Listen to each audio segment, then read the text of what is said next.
Nous sommes manifestes. Nous sommes manifestes. Nous passons au 4e message de ce dimanche 3 août 2027. À travers le thème là, on va mettre la main sur un faussaire, un apôtre menteur, un apôtre faussaire. Son nom c'est apôtre Paul. Le grand Paul, vous créez la main c'est un faussaire. Le grand Paul, le chouchou des chrétiens, moi il dit c'est un faussaire, c'est un menteur. Il fait du faux. Paul dit quoi? Dans Timothée 6, verset 10. On écoute un peu Paul. Il dit quoi? 1 Timothée 6, 10. On écoute Paul, ce qu'il a écrit dans la Bible, mais qui est faux. Que ce matin, je vais dénoncer avec la dernière énergie. Au nom du Seigneur Jésus-Christ, qui a mis à moi sa parole. Lecture. 1 Timothée 6. 1 Timothée 6, verset 10. Verset 10. On écoute l'apôtre Paul, le grand apôtre Paul, crée les chrétiens. Lecture. Car l'amour de l'argent est une racine de tous les maux. Et quelques-uns, en étant possédés, se sont égarés, loin de la foi. Paul dit, Paul le menteur dit, l'amour de l'argent est une racine de tous les maux. Il ment. C'est faux. Tiens.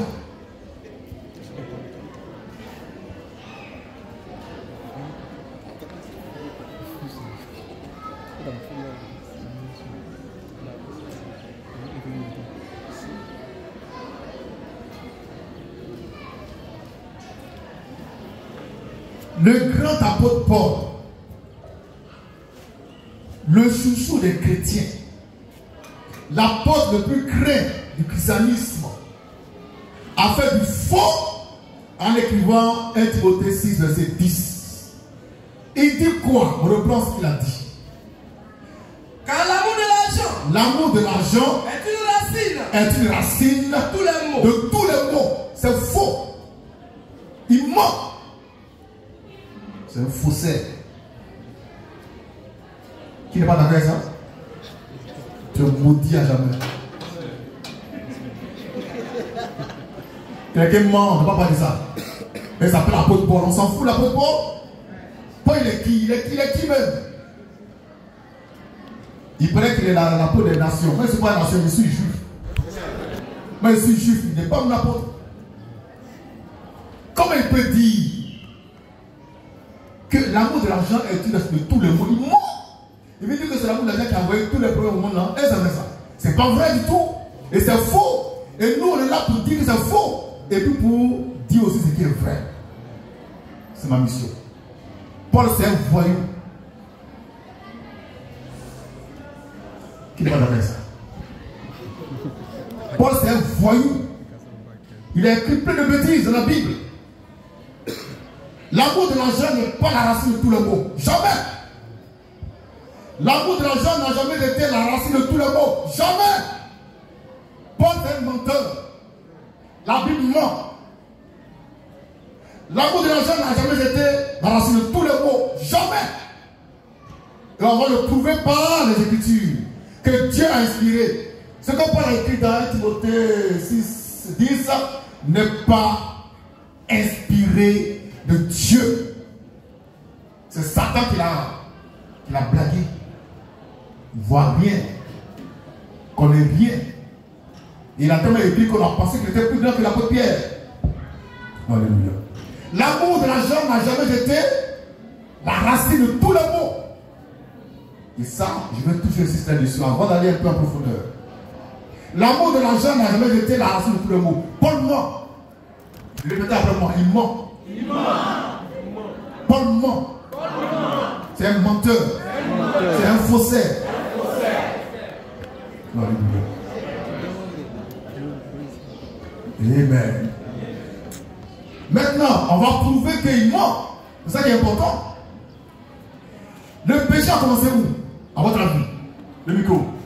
Le péché a commencé où? Parce qu'on parle de la racine de tous les maux. La racine de tout le mot. C'est-à-dire le mal qui qui a engendré le mot, la racine, c'est quoi? Ça a commencé où? Ça a commencé où? Dans le jardin d'Éden. Là-bas, il y avait l'argent. Mais alors, Paul, c'est un menteur. Répétez après-moi, Paul, c'est un menteur.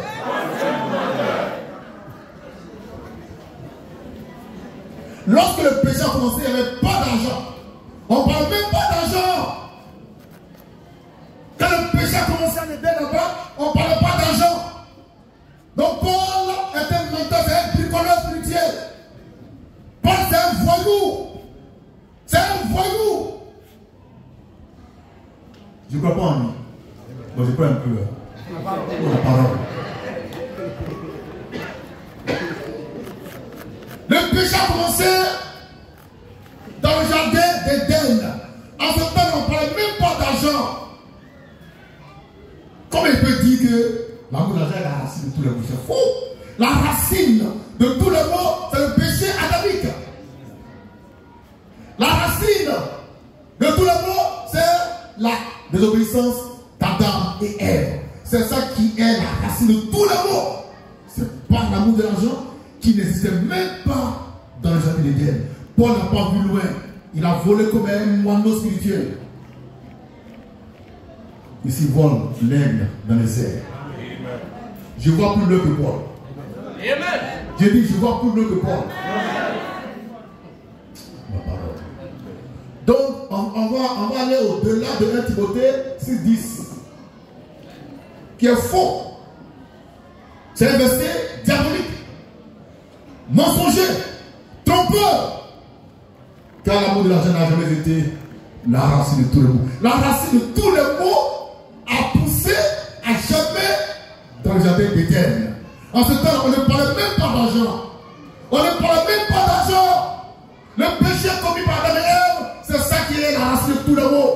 Sachez-le une bonne fois pour toutes. Le péché adamique est la racine de tous les maux. Le péché là, c'est ça qui a tout engendré. Le malheur, la mort, la souffrance, la douleur, la pauvreté, les maladies, le coco, tout ça. Moment du monde, tout ça. La racine de tous les maux, ça a commencé dans le jardin d'Éden, où on ne parlait même pas d'argent. Donc toi, tu es un menteur. Tu es un menteur. Et puis nous, on te dit ça, fafa. Et puis ça va pas quelque part. Tu es un faussaire.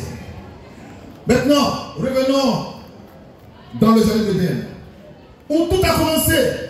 Dieu a créé l'homme et la femme. Et Dieu a créé un arbre qu'on appelle l'arbre de la connaissance du bien et du mal. Cet arbre-là, il était interdit d'en manger le fruit. Genèse 2, verset 17. Lecture. Genèse 2, verset 17. Oui. Mais tu ne mangeras pas. Attends, on va aller plus haut. 16 à 17 ans. D'accord? Là, tu ne prends la référence. Genèse 2, 2, 16 à 17. 16 à 17. Lecture. L'Éternel Dieu donna cet ordre. Dieu donne un ordre à l'homme. Alors, Tu pourras manger tu pourras manger de tous les arbres du jardin. de tous les arbres du jardin, mais Tu ne mangeras pas tu ne mangeras pas de l'arbre de l'arbre de la connaissance du bien de la connaissance du bien et du mal. et du mal. Car Le jour où tu en mangeras, le jour où tu en mangeras, tu mourras. tu mourras. Donc l'ordre de Dieu concernait quoi? L'arbre de la connaissance du bien et du mal. Dieu dit, si cet ordre-là, tu l'as enfreint, tu mourras. Il y avait un arbre que Dieu a créé exprès pour que l'homme meure. Parce que Dieu cherchait à tuer l'homme.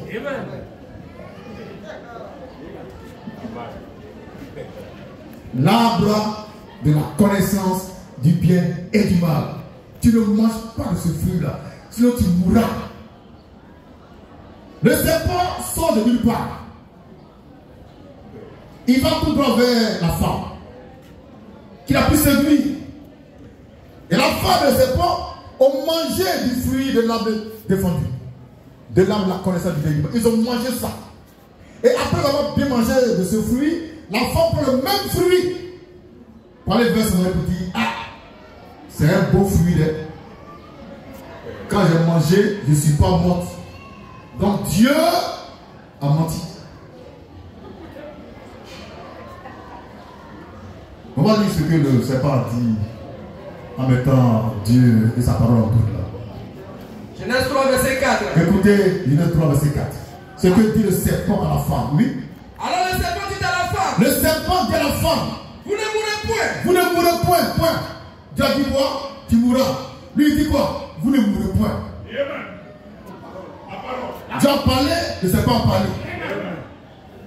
Donc la femme était entre deux choix. Ce que Dieu a dit et ce que dit le serpent. Vous ne mourrez point. Et le serpent va aller en profondeur pour apporter la révélation la plus profonde. La parole. Oh, le serpent, c'est un prophète. Mais il n'était pas plus que le prophète. Là-dessus. Verset 5. Verset 5. Mais Dieu sait Mais Dieu il sait que le jour où où vous en vous en mangerez, vos yeux s'ouvriront et que vous et que serez vous serez comme des dieux. vous serez comme des dieux.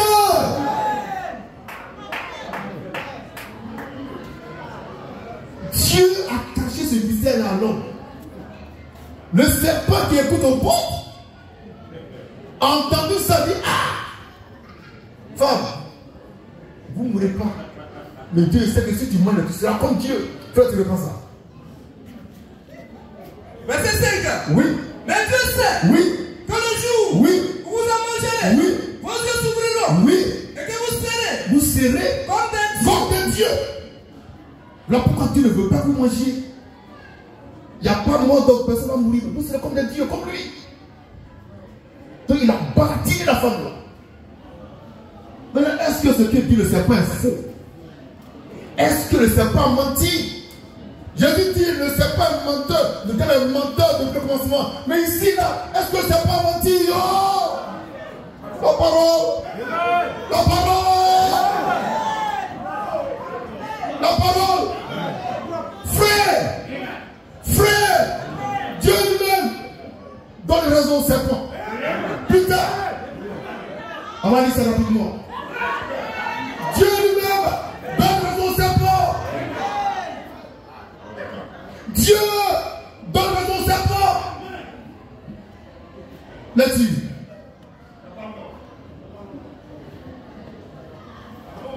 Au verset 10. Tu as pris combien? Genèse 3. 3, À partir du verset 9. 9. Attends d'abord. La plus parole. Dieu lui-même donne raison au serpent. Donc Dieu reconnaît qu'il a caché le mystère à l'homme. Et que le serpent est venu dévoiler ça. Le serpent, c'est un prophète. Mais il n'est pas plus que prophète. C'est pourquoi Dieu l'a maudit. La plus parole. On a pris le passage?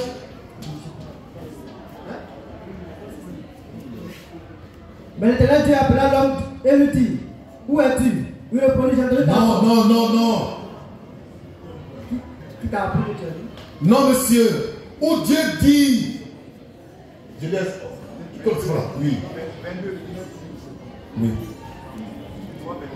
Non, monsieur. Je laisse 4 par là. Où Dieu dit effectivement que 3, 22. Voilà. 3,22. 3,22. Amen. On reprend ce que Dieu dit dans Genèse 2,17. C'est ça? Et puis on va confronter ça avec Genèse 3,22. Donc tu mets là. Il y a une opposition prophétique là. Là-dessus. Genèse 2, 16 à 17. Oui. L'Éternel Dieu donna cet ordre. Oui. Alors, Oui. tu pourras manger Oui. de tous les arbres du jardin. Oui. Mais tu ne mangeras pas Oui. de l'arbre de la connaissance du bien Oui. et du mal. Oui. Car Car le jour où tu en mangeras, le jour où tu en mangeras, tu mourras. tu mourras. Point la ligne. Tu es clair. Tu mourras. C'est ça, hein? Le serpent a dit quoi à la femme? On remonte au serpent d'abord. Avant d'aller à la conclusion. Le serpent, il vient vers la femme, il dit quoi? À la femme. Oui. Verset 4 à 5. Oui. Alors le serpent dit à la femme, Oui. vous ne mourrez point. Non, la femme a dit quoi d'abord? En haut, en haut. La femme répondit au serpent, Oui. nous mangeons Oui. du fruit Oui. des arbres du jardin. Oui. Mais quant au fruit Mais quand on fruit de l'arbre de l'arbre, au milieu du jardin, Oui. Dieu a dit. Dieu a dit. Vous ne mangerez point. Oui. Et vous ne toucherez point. Oui. De peur. De peur Que vous ne mouriez. que vous ne mouriez. Très bien. Le serpent dit à la femme, Vous ne mourrez point. vous ne mourrez point. Avec une pleine assurance. Non, c'est pas un homme. C'est un homme, hein? Vous ne mourrez point. Et puis il va expliquer maintenant le mystère qui est caché. Oui. Mais Dieu sait. Mais Dieu sait qu'il prend Dieu à témoin. Dieu sait. Que le jour. Attends. Dieu il sait. Mais il prend Dieu à témoin. Mais il a du clan, il a du culot. Dieu sait. Oui. Que le jour. Où vous en mangerez. Vos yeux s'ouvriront. Oui. Et que vous serez comme des dieux. Voici le mystère que Dieu pensait avoir caché. Que le serpent a révélé. Maintenant, Dieu a dit quoi par rapport à ça? Genèse 3, 22. Écoutez bien ce que Dieu a dit. Donnant raison au serpent. Lecture. Genèse 3, 22. Oui. L'Éternel Dieu dit, voici, l'homme est devenu combien de nous? L'homme est devenu. Oui. Combien de nous? Oui. Pour la connaissance du bien et du mal. Amen. Donc Dieu ici donne raison au serpent. Nous sommes.